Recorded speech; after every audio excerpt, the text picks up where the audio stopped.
I am Dr. Anand Babu, orthopedic surgeon at Care Hospital, Mushirabad.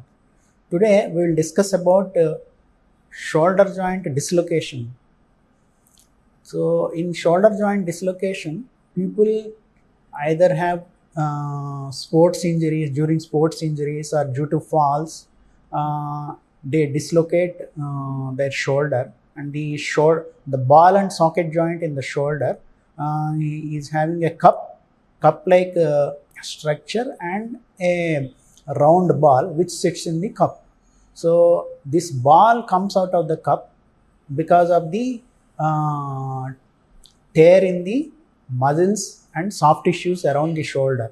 So this dislocation can be either to the front or to the side, to the back, or to the in a downward direction. So most commonly we see a dislocation towards the front of the joint. So usually it is seen among people following a trivial trauma, and those people may have some weakness of the soft tissues also in the front of the knee joint. So this is called a Bankart lesion. In a Bankart lesion, the attachment at the cup called glenoid labrum gets damaged. Thereby it allows the shoulder joint ball to slip outwards from the cup. So initially in the first attack, when you have first shoulder dislocation, we give anesthesia and reduce the joint back into its position, and keep the hand immobilized in a shoulder immobilizer for a variable period of about 3 to 6 weeks. So then we will assess the patient and slowly start movement and physiotherapy, and most often the shoulder dislocation gets cured. But in some unfortunate people, the tissues doesn't heal, and thereby even after immobilizing for 4 to 6 weeks, the shoulder continues to dislocate again and again. So these people are candidates for surgery.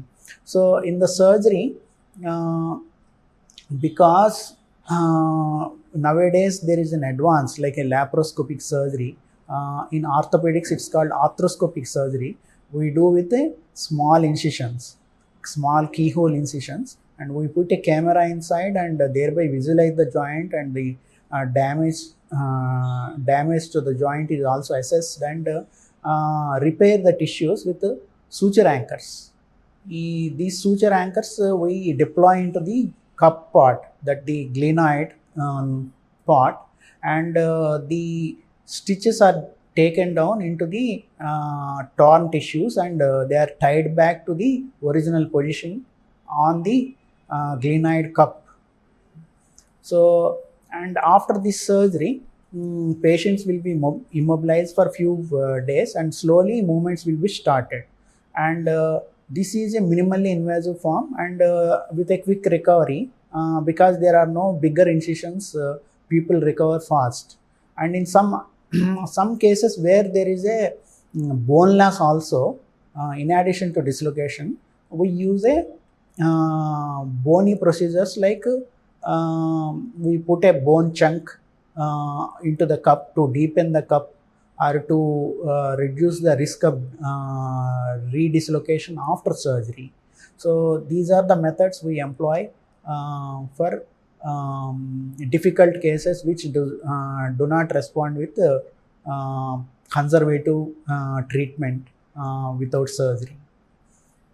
Thank you.